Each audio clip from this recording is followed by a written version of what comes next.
Good morning, everyone. My name is Bill Clark, and I'm Public Relations Director here at the college, and I serve as the Chair of the Business Education Committee. We welcome you to the Succession Planning Workshop. Before I turn the program over to our moderator, Dr. Mike Gorman, who will introduce our panelists, we want to take a moment to acknowledge our sponsors, Atlantic City Electric, PSEG Nuclear, and Salem Community College. And let's, if you're good to go with the recording, we'll turn it over now to our moderator, Dr. Mike Gorman, president of your Salem Community College. Take it away, Mike. Thank you, Bill. Appreciate that. And you forgot one line in there. It's not only your Salem Community College, but it is the affordable, quality, empowering, and personalized educational opportunity. No one says it better than you. But we are joined by three panelists today. Troy Blanchard, who is plant manager at Chemours, Kim Gattuso, who is the managing partner for Dry Guys, and Dan McCoy, who is president of Micro Enterprise and also partner in Radio Shack. Welcome, folks. I know that's a very brief overview, but if you want to expand upon that for a few seconds, Troy, we'll start with you. Sure. So I've got 29 years with DuPont and Chemours. So Chemours split off from DuPont in 2015, I think. And so I worked for DuPont well before that. Grew up in Texas. And my first time to leave Texas is when I flew up here to Wilmington to interview with Nice. DuPont. So, you know, my father was a custodian at a school. My mother babysat out of the house. So humble beginnings. And we're talking about succession planning. I've had a lot of different roles in DuPont and Chemours. I've worked at 5 or 6 now, different plant sites. Spent some time overseas as well. My degree is electrical engineering. Hey. And I did electrical engineering for about 5 years until I started moving into, you know, other type of opportunities. So glad to be here. Welcome to the Northeast. Kim. My name is Kim Gattuso. I am the second generation owner of Dry Guys Basement Systems. Succession planning live and well in generational, as well as I did all the hiring for the company. I've been with the company almost 19 years now. So the different roles and successions there, as well as the different roles in the hiring and succession for each of those positions. So Thank you. well versed in this. Glad to Excellent. be here as well. Dan. I'm Dan McCoy. Grew up in Pensacola, New Jersey, so not far from home. And I also am an electrical engineer and spent 15 years with a large aerospace company until I left to start my own company. We actually primarily run a cybersecurity company that is focused on the chiropractic vertical nationwide. So we serve chiropractors all over the country. And in addition to that, in 2019, I purchased the Uniq, what is now Uniq Electronics Radio Shack here in Pennsville. And we're helping to make sure it stays here and continues to serve people's electronic needs in the community. Excellent. And before I forget, this didn't come together by accident. Jennifer Jones is the Chamber Executive Director, and she helped orchestrate this. The grunt work was done by Bill Clark, who chairs the Education Committee for the Chamber. And the cameras and everything else that's happening around here from a technology point of view is Noah McFadden. So with that, we want to go into succession planning, which is an awkward topic for a lot of people to discuss. Succession planning is wonderful when you're the one that is coming in. It's not always as favorable when you're the one going out. So when you think of succession planning, what comes to mind? Kim? In a family business, you immediately think family, you know, when dad or uncle or whoever retires, who's going in next. But a lot of people don't understand succession planning is also purchasing businesses, selling your business, both sides of that. I've seen, you know, the retiring and I've seen the growth and living it in both aspects. Just watching, you know, my father after 35 years be like, okay, I'm tired. And then getting a partner as well, and then being the one to, you know, raise up that succession. It's so multifaceted that a lot of people don't understand. My personal view is like, okay, dad retired, it's family succession for me. But I know in a lot of different companies, it's, you know, bigger jobs like at Chemours and DuPont, where you're successing the person before you, who may not even be retiring, they just may be moving to a different position in a whole different state. Right. So why don't we kick it over to Troy in terms of succession within your organization? What's it look Yeah, like? I mean, you're looking for who's the next leaders in your company. You know, usually when we're doing succession, we're looking at management positions, and we're looking maybe 3 levels down.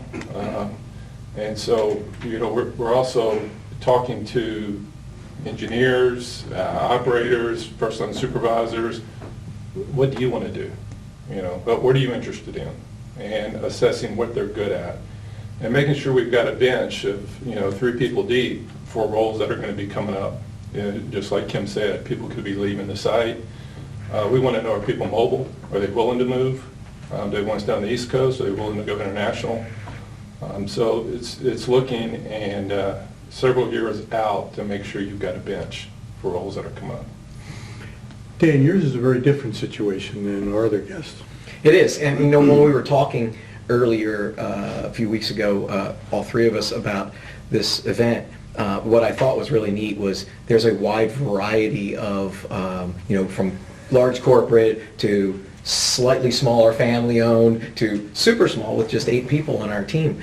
And so for me, I think there's 2 facets to succession planning that are neat. One, it's risk management. So if you're looking at, you know, what are the things that can cause your business to, you know, be a problem? Like, what happens if I'm the owner, who I'm driving sales, I'm doing, you know, how do I solve that problem in my business? And then second, I think it's a really neat experiment into a different foray in your business that some people don't think about. Like, when you think about what do I need to do to replace me, or what are the roles and functions that I fulfill, and start, you know, writing that down, then you start to figure out, like, where are the holes, what are the things in my business that aren't being done well, and what does my business need to be able to be successful in general. And when you start paying attention to those things, areas like marketing, we have a person in the audience who's in marketing, you know, things like that, like, are those functions getting done well and consistently in your business? And then you start looking at putting people into those positions so that those functions that are critical to your business success are done without you being the one, especially when you're dealing with a smaller company. For about 8 years, I worked in Pemberton Schools, which was affiliated with the Joint Base McGuire Dix Lakehurst. We had schools on the base and so forth. So I got to deal with quite a few of the base commanders. In 8 years, I went through 4 base commanders. They could all be saying in their time there they went through 1 superintendent. That doesn't really matter.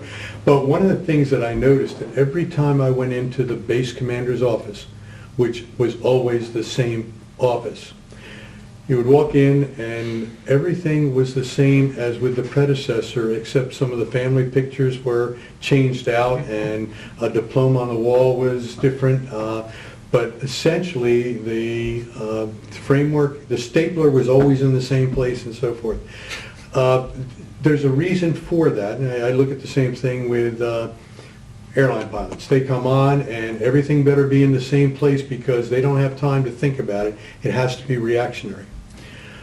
You go into some organizations and a new person comes in at the head and they just kind of blow it all up and start over again.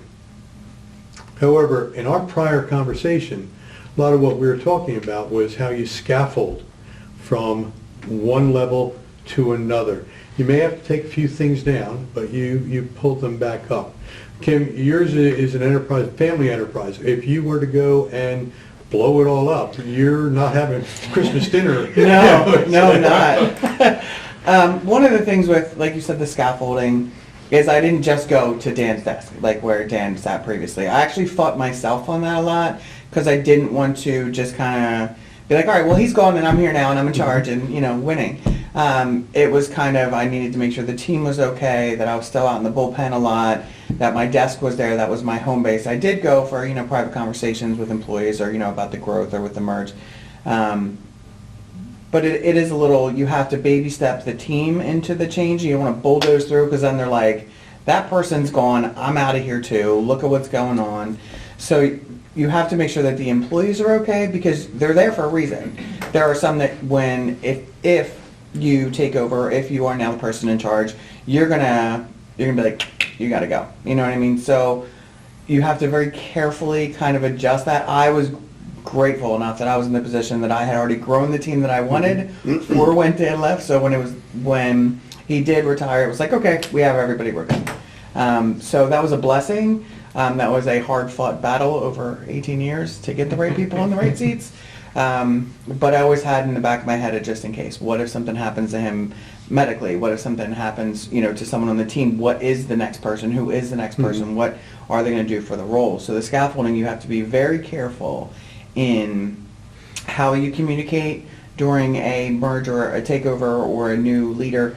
And even just small gears, not just the whole company itself. You have to be very careful. Somebody wanted to purchase the company or somebody wanted to keep the company running because of the culture and because of that team. So you have to be very careful, even if it's what they call death by 1,000 paper cuts. It's not a whole lot of little things. It's, here's a big thing, let's get prepared, here's where we are in the end. That's our goal, who's on board.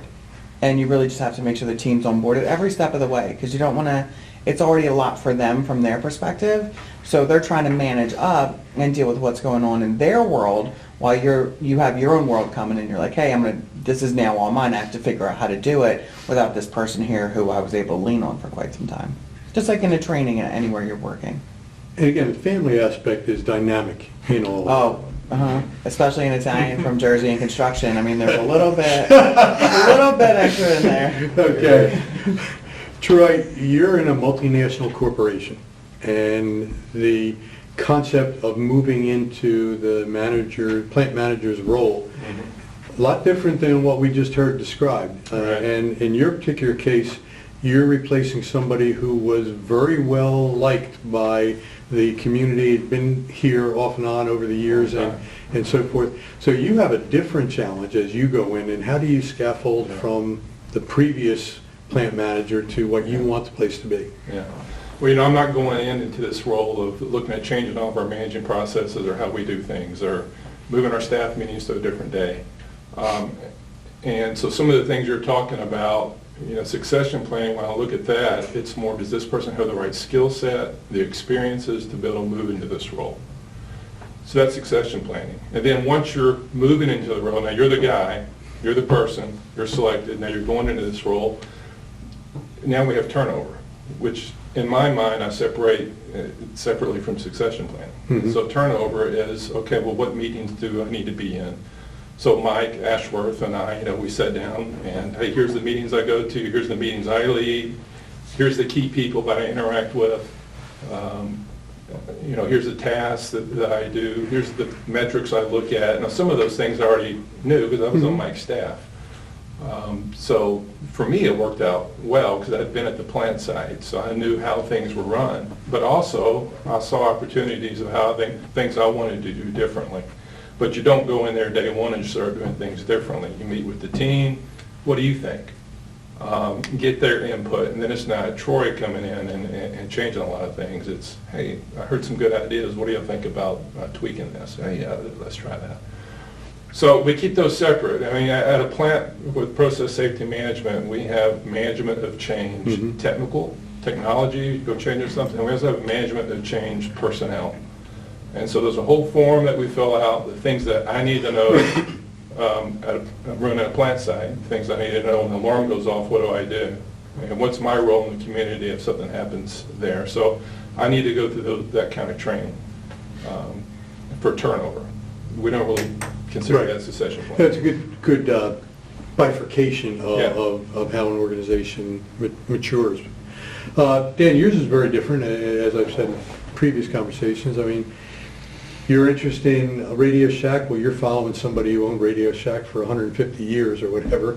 So that's kind of one box that you're in. But also you have several new enterprises that you have entered into in this area. So why don't you explain, because you're more of a starter than a successor right now. Yeah. So let me first say, for the folks that are watching this, that don't tune out because you're going, well, I'm just one person. Like, how do I get from here to 8 people to however many people? How many people do you have? 37. Okay, so 30, 40 people to however many DuPont has. Chemours. Chemours, my bad. But yeah, like, how do you take, how do you get from where I'm at to there? And I think the first book I ever read in business was E-Myth Revisited, and that book talked about taking and like putting what you envision all the roles in your company, even if you're fulfilling all of them right now, what that looks like. And it was a really interesting exercise because you're trying to figure out what works well. And the way we did that was first to establish our core values. So for me, and at the time it was me establishing what my core values are. So, how do you do that? I went through at the time, and went through and looked at what are the things that I love in life, what are the things that drive me, and then what are the things that I dislike. So like, for example, our core value number 3, do the right thing and be responsible, came from the things I dislike. I dislike when someone makes excuses for why they didn't do what they should have done. It's okay to make a mistake, but it's not okay to go, well, I didn't have time. Like, if you want to spool me quick, say, I didn't have time. And my team, if they watch this, know this. So understanding what your core values are. We are excellent communicators, our number 1 core value. I heard you talk about systems. You didn't say that word, but creating good systems about how you operate in there. And what starts to happen as you go through and you do these exercises, you understand what you want, where you want to go. You understand, how do I get there? What are the things that will keep me consistent in the way I do that? Systems. And you start to take a look at what you do, even as a solopreneur, and then document what that looks like. And then suddenly what you're going to start to see is a pattern, if you're paying attention, of how you pick apart, okay, well, I need marketing, as an example. I need marketing help. Well, okay, what do I need to do to get that person in there? Because people think they need to hire people and start adding a whole bunch of people. Well, there are ways you can do fractional marketing opportunities, it could be virtual assistants, whatever, to try to help you get to whatever that next level is. So I think the key piece to all of it is just to carefully look at what your needs are, and kind of break it down in the way I mentioned, and then figure out how you build that up. I mean, I think that's the best definition of scaffolding in a small or a solopreneur environment. I appreciate that. You all have very different perspectives on each one of these components. So how did you walk into the role and define yourself immediately? Start with you, Troy. How did you define yourself when you first took over the role? I guess the first thing I did was I had a town hall and introduced myself and let people know where I'm from, what I'm about, what my core values are, what's important to me. And so I was able to connect with people and went out and met people on the shop floor. And the next town hall, so we weren't having these town halls every month, but we do now. The next town hall, I share what my personal goals are, that I have documented that my boss is holding me accountable for. And so I shared that with the whole team so they could say, hey, here's what Troy's wanting to do, and here's what he's being held accountable for. So does that answer? Yeah. I think, I let him know, and the feedback I got is, hey, this guy's approachable, he's a normal guy, he's like one of us. And how long had you been at the plant before you took over the leadership role? I was at the plant for a year. Okay. And so, I still don't know every single person on the plant. And we have about 300 people or so, Chemours people and plus contractors. So I'm still meeting people. But, I spent about 10 years in the supply chain or business type roles in Wilmington. And I had spent 18 years or something like that in plant sites. Prior to that, and I really wanted to get back to the plant site. Yeah, I love being at the plant sites. And so there wasn't a plant manager job open, but there was a role that they helped create for me here at Chambers Works. And so I did that role. I thought it could be 3 years, and I may have to go somewhere else to get to a plant manager, but Mike got an opportunity somewhere else. I was there a year. From the succession planning, it just worked out. It's all done. Worked out, well. And so I stepped into it, so it's been fun so far. Kim, you have a very different perspective on a number of things I've learned over our time together. And one of those is you define yourself very rapidly in most situations, and the experiences that we've had in these kinds of environments. So when you took over as the managing partner, how did you define yourself? Because you had a different role prior. I did. I was working in the business more than I was working on the business. And my entire life went, what? Nope. Even though it was always like, yeah, Kim will eventually, purchase out, or, when Dan retires, Kim will be in charge. It happened very quickly. It went from, I think it was like middle of March, and then May 1, I'm signing legal paperwork. All that stuff has been in there in between. And one of the ways I've always done leadership, I do a lot of leadership. I walk around, how's your day, how's things going? For those that do know me, I don't care about your Facebook photos, but I do care very much about how you work and your work environment and if you're happy there. So I'm always, is there something that you need from me? How can I help you with what you're doing? Where I've been told that I demand attention without words, I also let them know that I am, like he said, very approachable and you can come to me. So when it turned into that, like, well, Dan's out of the building and you're in charge now, it was just kind of like, hey, team that's been following me for this long, let's keep going. Let's just keep going. Let's keep moving forward. So it wasn't a tell, it was more of an ask. Like, if you want to be here, I'm more than happy that you're here. We have a lot of stuff that we can do. Let's, saturate the market with dry guys. Let's be the best contractor out there and the, contractor of choice, which is one of our vision, mission, values as well. So it was more of an ask and just, hey guys, it's still me. You're still looking at the same person. Dan's just not in the building. Mm-hmm. And it was a lot easier because they've known me for 18 years or however long their employment with the company has been. So they already had some faith that, like, she'll get it done. She's shown me that she can help me and that person over there, and every gear in here, every person in here can look to her for help. I don't want them to come to me for their job. I want them to go to their leadership, and if there's an issue, their leadership comes to me. But if they want to talk about their day, if they want to say, like, hey, where are we going? What are our goals and KPIs that we might not be reaching or that you're looking at in the future, they know to have a conversation with me. Very good. Again, Dan, yours is a different domain altogether, and you define yourself not simply to your employees, but to your customer base as well. As you're emerging in these new enterprises, how are you going about that? I think it's a little bit bifurcated from the standpoint of, I started what is now a cybersecurity company from scratch, and I started it slowly. But when I bought the Radio Shack, the Unique Electronics Radio Shack, it was, like you said, what was being done was already being done. The way it was being done for the last 40 years was what was being done.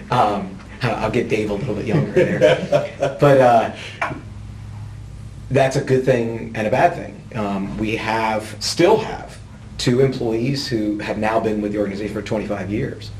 That is, there's old habits, there's old things that were being done, or things that were being done a certain way that needed to change. Not change for change's sake, though. Like you were talking about earlier, you don't just walk in and blow the place up, to use your terminology. I mean, don't use that terminology. I don't like that. That's just a different word. Yeah. You don't want to. You just change everything. Radically alter. Radically alter. There it is. But I'm sorry, that is funny. You don't want to just have change for change's sake. Great leadership to me is the ability to know where you're going, why you want to get there, and then to attract people to that mission. So if marketing to me is more than just marketing your product and your services. It's also attracting people who you want to work there. So if you're visible and you have a certain mission, like this is where we're going, let's find the people who want to go there with us. And if you can get them excited behind that's the purpose of the vision. Like get them excited to move the mission to where you want to go. And so in that environment, in the Radio Shack, when we took that over, there were things that needed to change. People want direction. It's just like kids. Kids want direction. They may not look like it. They don't like the correction, but they want direction. They want guidance. I call that the gift of high expectation. Yeah. I mean, you give them a place to go. Paint that vision for them. So for us, we had to make some changes in there. And what was interesting is, and this, I love this, right? When you put core values in place, we had a team member who self-selected out within a month and a half because he wasn't the core value fit. So at the end of the day, and then we started attracting people who were. So as you start to build that, it takes time. As you build the culture, you start changing, especially in a small environment. People don't think, like I'm one or two people, that it's important to have that level of culture in place. It is super important before you get to 40 or hundreds Toxic or all the way thousands. across the board. Yeah. Okay, let's shift gears just slightly here. You've all, and again, yours is a little bit different, but you've succeeded over people. You have, somebody was there before you. In my experience, because I've had numerous leadership jobs in my career, I've been very fortunate, or I can't hold a job, one or the other. But the person you succeed, as more distance gets between their running the company and the present, it seems as though they get a lot more talented the further away they were. How do you address this dynamic where somebody who was there and did an excellent job, no taking anything away from them, but you've now tried to define yourself and you knew what the flaws were, but as you're trying to take over, you can't sit there and say, well, the previous person, and then elucidate on the mistakes that they made. How do you go about making sure that you're paying respect without deifying your predecessor? I'll take that one. You talk about it. Yeah. How's things going now? You know, I know it's been a year and a half, 2 years, 5 years, however long. And you say, you know, I know that you were here with the previous leadership. Like, how do you feel now? I'm not without faults, and they weren't without faults, but how is it going for you? How is your life changed due to now being in my hands versus Dan's hands? In this same aspect, you also have to make sure that they're still engaged.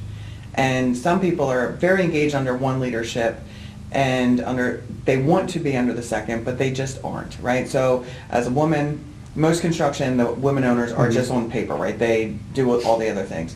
Where they look at me and they're like, oh, and it's okay to have that stereotype because I'm gonna break it, right? And I'm gonna break that stereotype that a woman in construction doesn't know what they're doing. So it's hard for me to hire construction team members, which are generally male, as a female owner. One of the first questions I ask in interviews is, how do you feel about me telling you what to do? And I say very gently, but I need to know. I need to know from the door, how do you feel about that? That's your leader, but in the end, you're looking at my face. Your faith is in me. And I don't want to say, like, you can't have mommy issues, but I mean, it does hurt you a little bit if that comes out. So over time, there are new team members that are on board and they don't know the old leadership. So that does progress through over the years, or even sometimes within a year. Because if they're like, this isn't what I thought it was, live your best life, go pursue excellence elsewhere, I'll give you whatever letter you need because you did very well for us. Not necessarily me, maybe it was the previous leadership, but go live your best life. We want the best for you. We want you to be a better person for being here while you work here. And if it's not for me, I hope you find it. Right seat, right bus. Yeah. If you're on the wrong bus, pop off. Catch the next one. In the Radio Shack side of it, you did have somebody who was historically the leader of the organization, not necessarily from your other enterprises, but how do you handle that? Because I know there have been some radical changes in the business. Yeah. I think it kind of goes a little bit hand in hand in what we were talking about earlier.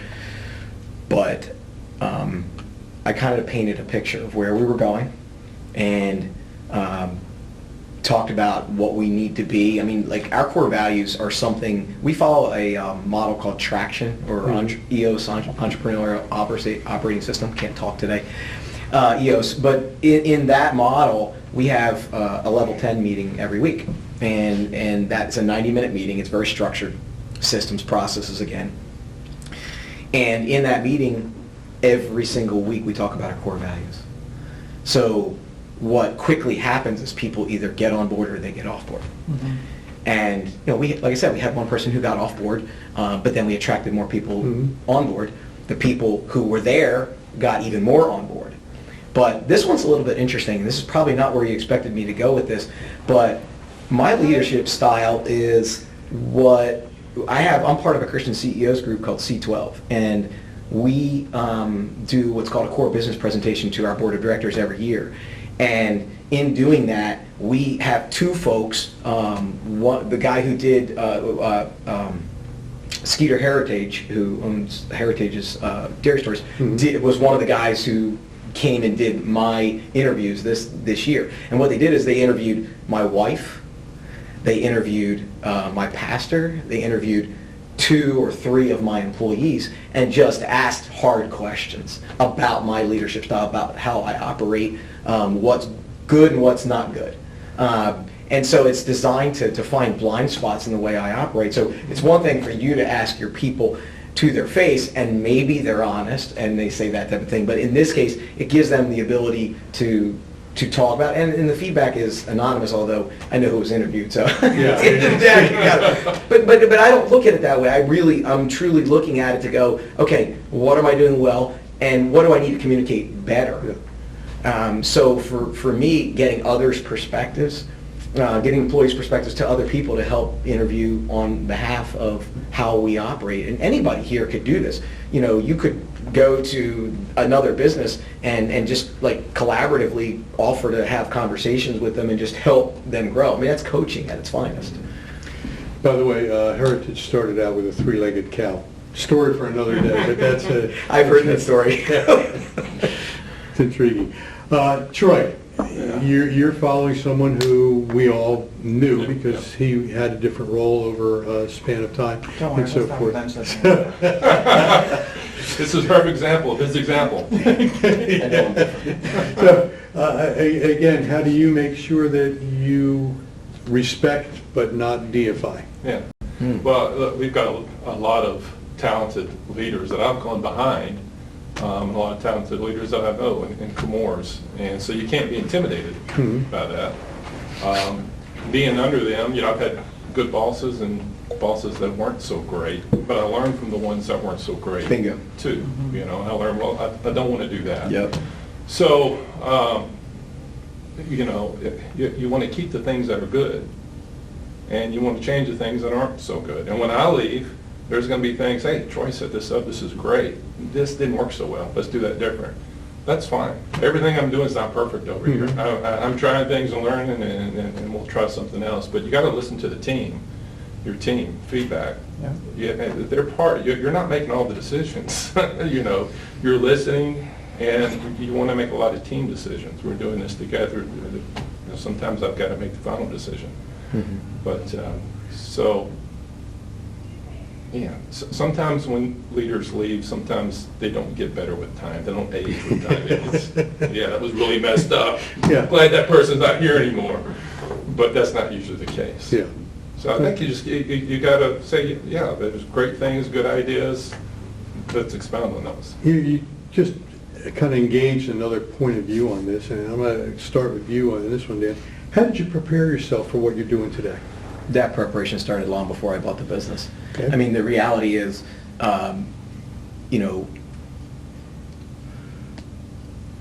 there's a lot of people in Graves today that had great ideas that never took the time to execute on it. There's a saying on a cup on this table that says something about do the stuff. I mean, you got to do the hard stuff. Do the things that nobody else will do. Yeah. Because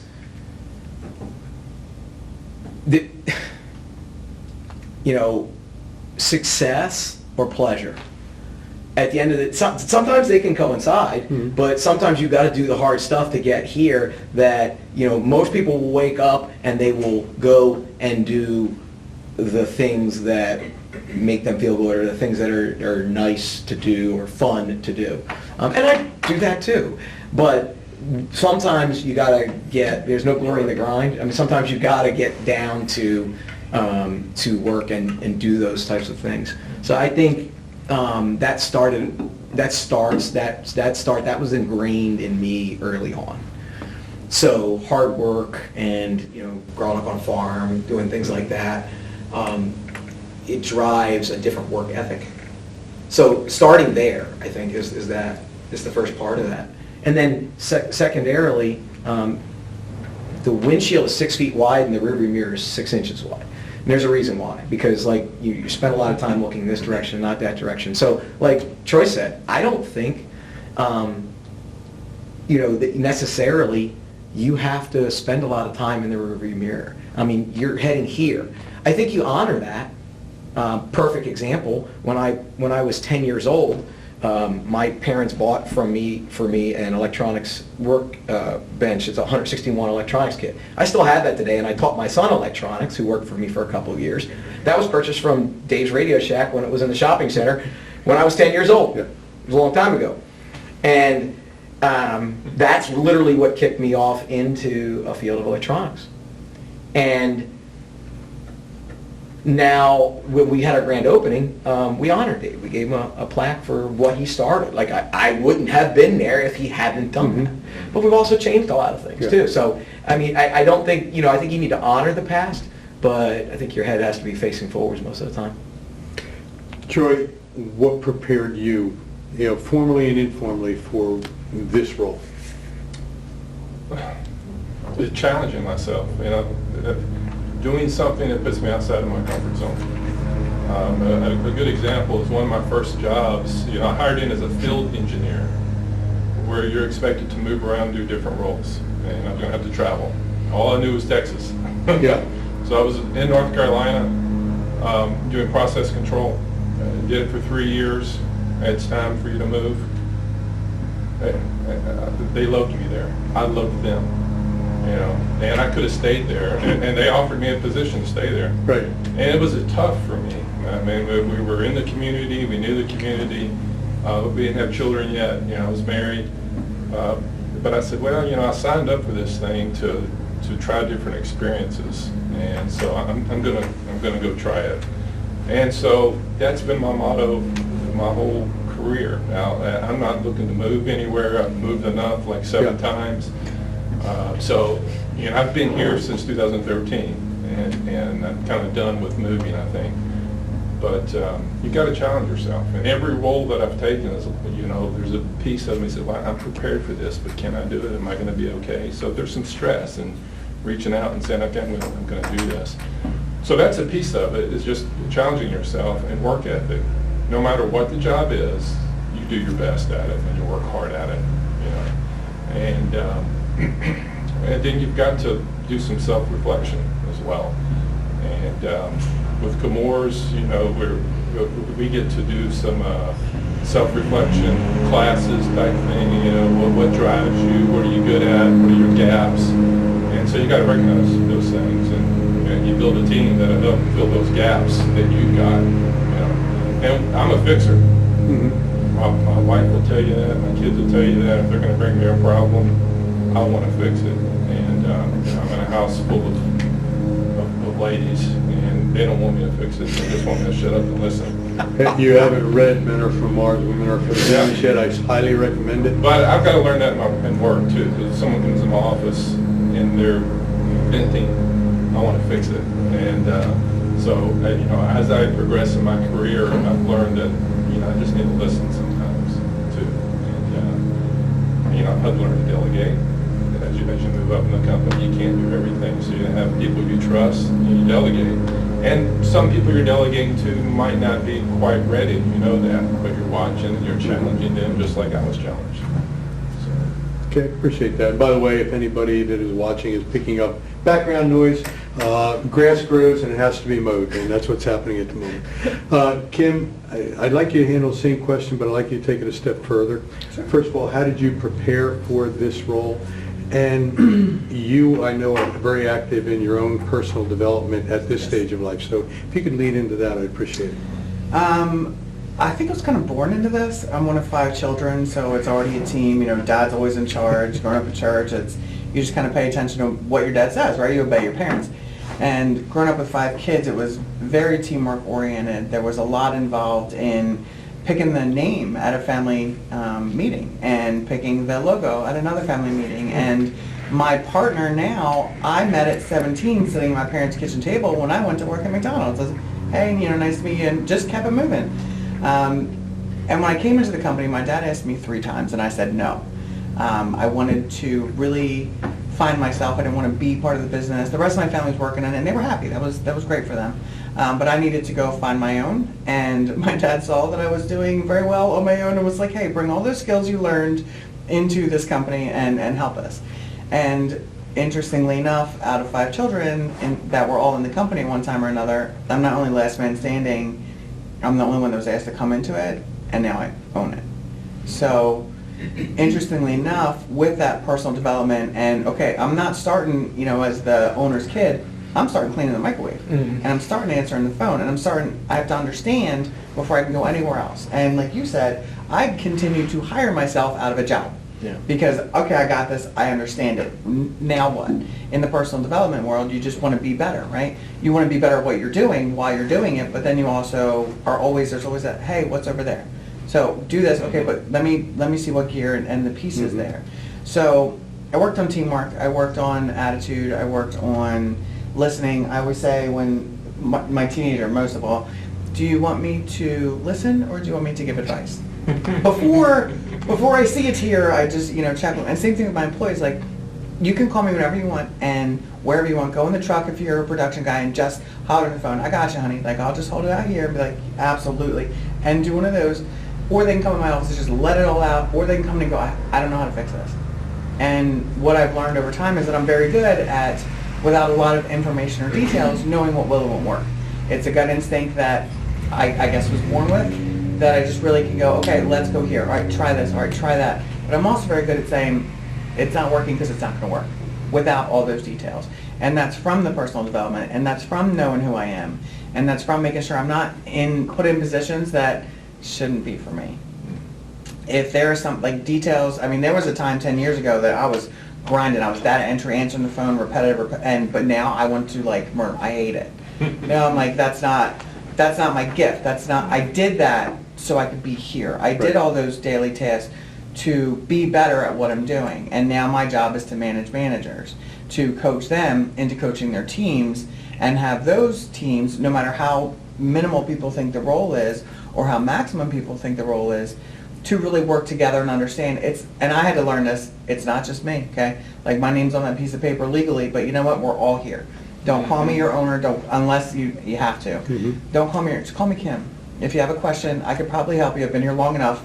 I know where the cleaner is for the microwave, and also how to find, get that done that you need in your gear, because I've been in every one.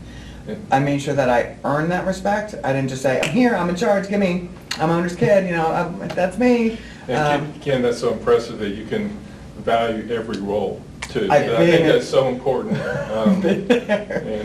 Just with my beginnings, and when I lived in Japan, every role over there was respected. Were you the bus driver, or you're opening the door at the store and telling people hi?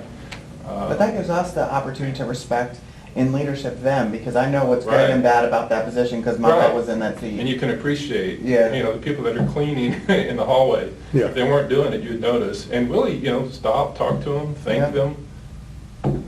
Your reputation precedes you. I'm not sure you really even know what you just said, Kim, because it was so powerful. But I don't think you weren't born. You might have the work ethic, and you might have observed that, but you weren't born into that. You worked at it. You even said you have personal development. You've gone to tons of seminars. You've read tons of books. You've spent hundreds, probably $1,000 on yourself to learn into that. So it isn't. I don't believe the leaders are born. I believe certain traits of a leader are ingrained at early age, but I believe the hard work is what builds that kind of stuff. So you did the hard work. Well, that's because I'm competitive. I want to win. With yourself. With myself, but my whole team. Like, I don't want anyone to ever be like, oh yeah, call French drain guy. No, call dry guys. Wet basement is them. Because I want them to know that we're trying to do the right thing, and not just me as a leader going, here's our vision, mission, values. I want them to be like, oh, they live. Every person in that company lives those vision, mission, values. Wow, that was a really great appointment. It was easy to set that appointment. wow, that was surprising for a contractor to show up at my house, introduce themselves, and everyone is going to be in my house, but usually they just show up, don't even talk to me, and they leave, I don't know. We don't want that. One of the most exciting days of my life was when one of my employees said, I've taken our core values and I've started applying to my personal life. I'm Yep. like, Yep. It's important. You just segued into the. funny how that next works. sec- Yeah. I like the meeting when I we can just chatted sit back earlier. and let the three of you go and we'd be fine. I feel like I'm kind of in the way. Succession planning is about who's next. What's next to? What's next and who's going to do it. So each of you at some point in time is going to leave the capacity you have today. How are you preparing yourself for that, as well as who's going to fill the void or voids? And yours is a much more structured organization than everybody else. So why don't we start with you, Troy? Yeah, mine's maybe easier, because I do have a structure. I don't have to figure this out exactly. I've got to get good input into our process. But we're starting now. We just had an email go out a couple of weeks ago. We're on all of the employees to fill out a career profile. And most of them have done this, and so they're just updating it. And this is, hey, what are your key work experiences, maybe some things you're proud of? Are you willing to move or not? And what do you want to do? And depending on where they're at in their career, they might just be thinking, oh, this next role, and this is what I would like to do. So that's one piece. And then now what we're becoming back in May is the leaders, the senior leaders, will be going in and looking at their people and assessing them. Where are they? What's their capability? We have a 9-box, and we're looking at their capability, like 1, 2, 3, versus their performance, 1, 2, 3. Right. Okay? If they have high performance, consistently high performance every year, and they're very capable, hey, you know, this person could go 2, 3 roles higher than they are now. And then you have the majority of your folks that the backbone, you know, they're great. They love what they're doing. They might not even want to move up. They just like what they're doing. They're solid performers, great capability, they're good at what they do. So we put folks on this 9-box to see kind of where they shake out. And it's also about the person. Do they want to go to the next level? Because it takes commitment to do that. And then we compare folks against our competencies. How do they communicate? How do they deal with ambiguity? How do they collaborate? Are they meant for leadership? Can they build if they are leaders, do they know how to build talent around them, a team? So we assess people on these things, and we want to make sure that we don't just say they're great at everything. We want to really challenge ourselves as leaders to look at these folks and say, where do they need help? And so depending on what those gaps are, we'll look for opportunities to help close those gaps for them. Whether it's getting them a mentor, giving them experience in a job, giving them a special project in their job to help fill those gaps. And the other thing we do is we look at what do we think is the most appropriate. Here's what they said. What do we think the next appropriate role for them would be? And are they ready now? And we look at that. So when they finish this role, they could go right now into this role, or maybe 2 roles from now. So we're looking up to 3 roles. Okay. They need 3 more roles before they'd be ready for this. Do you think they have one on you? You're 3 roles away? Someone coming to you? But behind me, well, I've got folks on my team already that either at my site or both at my site, and folks that I know in the company that would say they would make a good plant manager. And I've got some folks on that list, and we're going through this process in May that ready now. They could come in tomorrow and backfill Troy, and I think they do a good job. There's others that they need to finish this role before they're 2 roles away. They get another experience. So we do look at that, and I've got people on my list. Now, some of those same people are on the list of other plant managers. So I was on that list as well, for a plant But manager you role. kind of go back into are you geographically bound or are you career bound? And Right. That's an element of it. Kim, again, yours is a different model. Not totally different, but it's you have to look at it with a little different perspective because you don't have as many people, to look at in moving up. But also, the demands of your enterprise are, as a small business, very different than what an international company has. Well, in great news, I did partner with the person who came up with the phrase crawl space encapsulation, so they know what I do. And we are part of a network of dealers, not a franchise. We're part of a network of dealers. So there's 250 dealers, and one of the things that I like to talk about with my partner is like, what if something does medically happen to me? Everyone thinks, like, oh, your daughter's going to take it over. What if she doesn't want to? What if I say, go ahead, go work? I want her to work somewhere else. I want her to see how awful it is in other places and come to us. With the exception of the two that we have. I mean, absolutely. I mean, she's so good at computers. But I want her to be humbled. I was at other companies and I was very humbled in work ethic, and then came there and watched, I'll say, some of my family members who were in the company, and I was like, oh, they're not humble at all, which may have been part of the pressure for them. That may be why they self-selected out. That may be why they're pursuing excellence elsewhere. I can't really put that on them because I'm not in their brains, but I don't want to do that to my daughter. I don't want to put that pressure on her. But I'm always watching. If I got in a car accident today, if I broke my leg today, who would be able to pick up the things that I do during the day? Who would be able to kind of fill in a role for a month, 3 months, 6 months? Would I have to bring someone in, and would they have the emotion and the drive and the, probably not the blood, sweat, and tears of, I have an alligator tattoo, for crying out loud. So I'm a little invested, but I want them to be just as invested and just as motivated for the team, because my job is to show up and be like, I'm an owner, and make sure you do your work. My job is to say, how are we doing? Are we still going to those places that we're aiming for? Where are we in the aim? How's your day? The care for the employees is more what I'm looking for. Somebody who can understand what's going on, understand the team, because you're not marketing, you're not doing social media posts.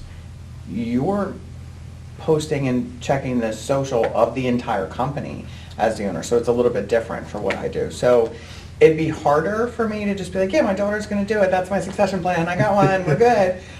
Versus making sure that whoever does fit this role eventually, or even sooner rather than later, has the potential to understand the team and the want to understand the team and the want to take the vision, mission, values and keep that at their core and keep that at the head of the company, because that's what got us to where we are. And that's what will continue us to grow. Point of clarity for our viewing audience, the alligator tattoo is because the alligator is... Alligator's our logo. His name is Al E. Gator. He is the Dry Guy's #1 dude. I think that's an important one to have go out. I'm sorry. Dan, as I've said before, yours is a very different organizational structure than everybody else. So how are you looking for the next CEO, president, whatever title you're going to be using in the organization? Yeah, so there's a number of different models that exist within companies. Some companies are being built to be sold. Some are, as I like to say, people want to die with their boots on. I mean, they're invested in that. There's not a plan to sell it. And I'm kind of probably a little bit of a hybrid in between that. I think, I'm going through this right now, as a matter of fact, from two facets. I think, you mentioned humble. I want to steal a phrase that Kim loves to use from Patrick Lencioni, is humble, hungry, and smart. But here's the key piece, I think. As a person, when I'm going to masterminds, I want to go to places where I am not the smartest person in the room. In fact, more importantly, I want to go to places where I feel inept in the room at some level, because I'm surrounded by such awe. Like, that's where I want to go to help push me to that next level, to get that competitive, and therefore push that vision and mission. That having been said, I think it is important, when looking at, right now, I'm looking to hire a COO. I found that person, and he's smarter than me in a big piece of the business. Because I can't take my business to where I want it myself. I just can't. Like, I'm not smart enough in that area to go do that. So I'm hiring somebody who's way smarter than me in that area to go and do that. Who knows, he may be a partner, he may take over the business someday, I have no idea.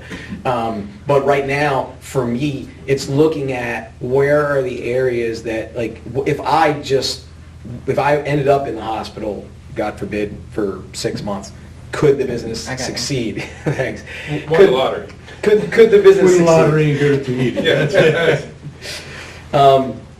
But yeah, could the business continue? And the answer is right now, I think at some level, yes. But like, Kim's talking about, you're going to have a hard time getting that fire and passion in somebody else, I think, initially. So it's always a search to find who that person is, or break that role up amongst multiple people so that you can at least function, even if it stays here and doesn't go here for that period of time until it can go here. So for me, it's looking at what are those roles, and right now that COO is that person. So it's a small, one very short focus for me in my environment. But at the end of the day, like, I don't have a plan to sell my company right now, but I am building it so that it is worth something if I do. And I think that's the key piece. Well, what does it take to get something? Well, it's probably a whole nother workshop. But what does it take to get a business to where it's saleable? Well, there's a lot of things, and it depends on the business that you're in. But I'm looking at those things now and trying to fix those areas. It's pretty much just your net profit number. That's all they look at. But you've each raised three characteristics that at least I've distilled from the conversation. And one was passion, another one is competence, another one is capacity. GWC. Prioritize those for me. Start with Troy. The same Passion, competence, and capacity. I would say passion first. I mean, you got to have a drive. So that's number one.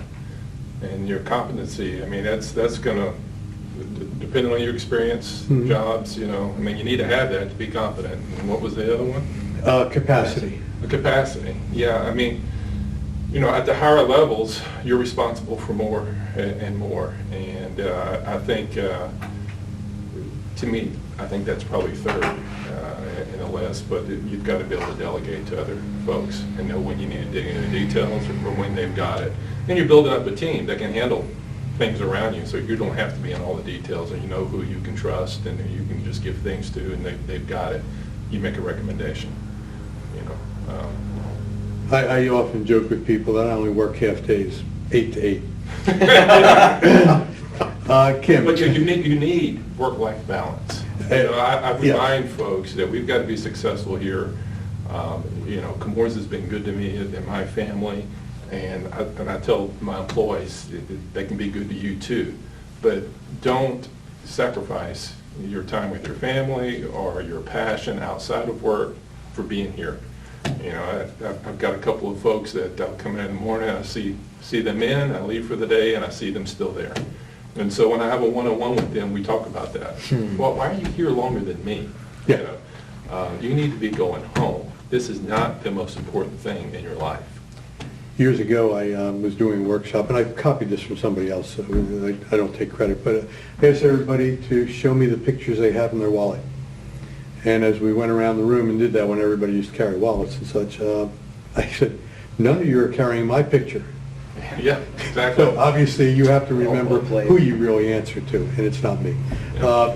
Kim, passion, capacity, and competence. How do you organize those? Competence first. You have to be able to do what you're doing. You have to be able to do what you're doing and have the passion to move forward there, or to even continue doing it. Sometimes that passion is what keeps you waking up in the morning. And my passion isn't for crawl spaces and basements. My passion is for the team. My passion is for when they bring their kids in and they're like, hey, Miss Kim, and we do coloring books. And that's my passion, is their lives, knowing that their lives are in my hands. Literally, sometimes, is where it has to go. You have to have the competency to be able to hold this role. If you don't have the competency and the knowledge and the skill to do what you're doing, then wrong bus, wrong seat maybe, whatever it may be. So, but you have to have the passion behind it. Can you do it? Do you have the passion, and can you do it consistently? Dan, passion, competency, and capacity. Because this is who I am, I'm going to revolt. Well, I'm really going to say all of them in a slightly different way. So the traction model that I follow, they have a term in there called GWC, gets it, wants it, capacity. And I think they all have to exist. And I don't really prioritize one over the other because it's an all or nothing thing for me. Mm-hmm. So does somebody, and you know, that GWC is what you said in a different, you know, frame, reframed a little bit, but do they get it? Do they get the mission? Do they get the vision? Do they want it? Like, I want to be on this bus. I want to be in this seat. I want to drive this way.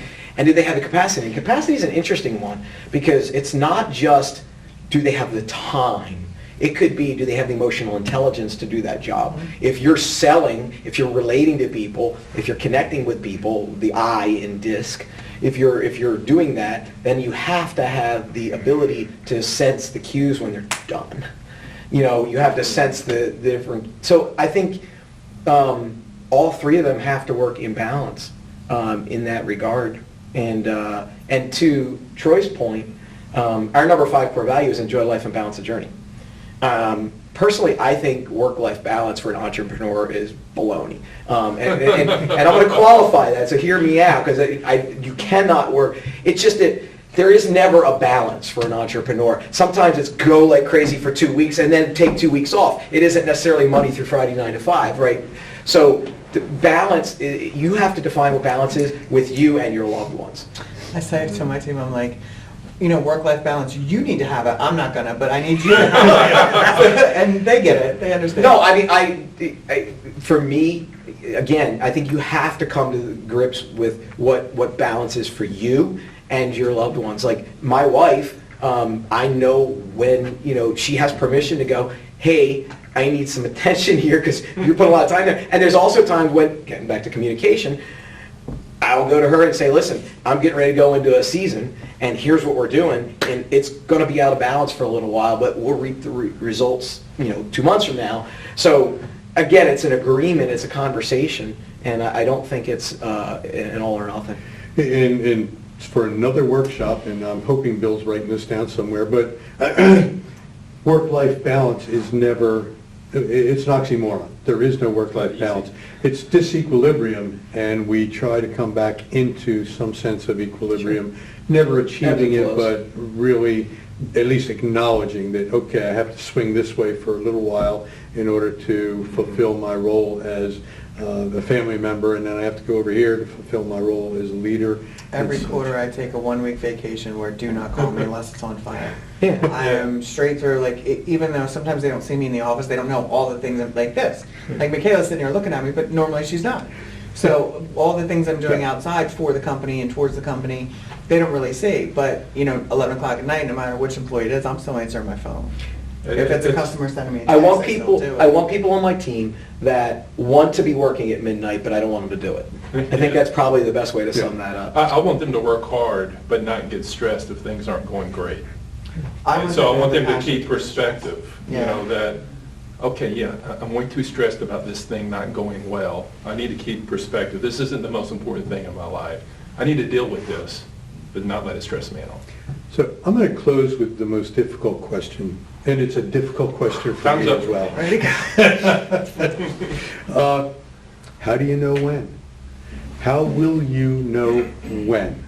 This is my time to shift gears, and now I've got to turn it over to somebody else. Uh-oh. What is it you use as your personal metrics to know that I'm still in it, I still have 8 cylinders running? When do you, what do you fear, or what do you think about in terms of the barometer for it's time for me to turn this over to somebody else? Can I take that one first? Yes, absolutely. So I'm going to say I don't know the answer, the ultimate answer to that question, but the time to get ready for that point is now. Or maybe, you know, if you didn't start before now, it's now. There's no better time than now. I think that like I said, I at this point in time, I want to die with my boots on. I love, not necessarily what we do, I do love what we do, but I love, like Kim said, I love the people we get to do it with. I love the journey. So I don't know what that'll look like for me, but I do know that I do want the ability, and I have it at some level now, but I do want the ultimate ability to really slow down and have someone else take those reins. I just don't know when that is. I'm not there. I don't have a date and time. I'm not building it to sell right now, but I want the capability now. So I have to plan now. Kim? I think being the one watching my father, and kind of doing hey, I'm ready. I think from being down here managing up, I think I'll be able to see it as it comes the other direction, where it's look, we got this. Take more time off. See what you can do at your second home and, wherever you decide to live. See if you can do it virtually. So I feel like in my brain, there's never going to be a done. You know what I mean? It's always alligators for life, Team Dry Guys. But in the same sense, there's also other things that I do want to do. I want to travel more. I mean, I travel a lot, but I travel a lot for work, and I would like to really not do that for the rest of my life. So I think when I feel comfortable and I feel the team is capable, the more I'm out, the more it still is okay. I think that's where my brain will go, all right, and plus, you can't wear heels anymore, you're 75. Maybe something along those lines somewhere. But I mean, I feel, I'll know. And if I don't know, then Dominic will be like, hey, let's go, we're done. Somehow I think you're going to be rocking heels at 75. Just saying. Troy? Yeah, that's a difficult one to answer. I know I'm not there yet. Yeah. I guess I'm still having fun, and I still feel relevant. And I feel like I'm in the game, and I'm not dreaming about greener spaces and ready to hang my hat up yet. And I'm not worried about succession planning either. At where I'm at, I'm in a different space than Dan and Kim, but when I decide to go, there'll be another plant manager there before I leave. And it's not my sole decision who that is. I'll have input into it and recommendations, but someone above me will be deciding who's going to go into that role. But for me, it's more about, am I still having fun? Yeah. Well, I want to thank the three of you. This has been incredibly engaging. I could go on for another 2 hours with a whole host of other different questions that we could engage. I'm going to encourage our viewing audience, if they have questions, that they can get it to Jennifer Jones as the CEO of the Chamber, for our Executive Director of the Chamber. So if there be no other business for today, I want to thank everyone. Go out there and make sure you have some fun.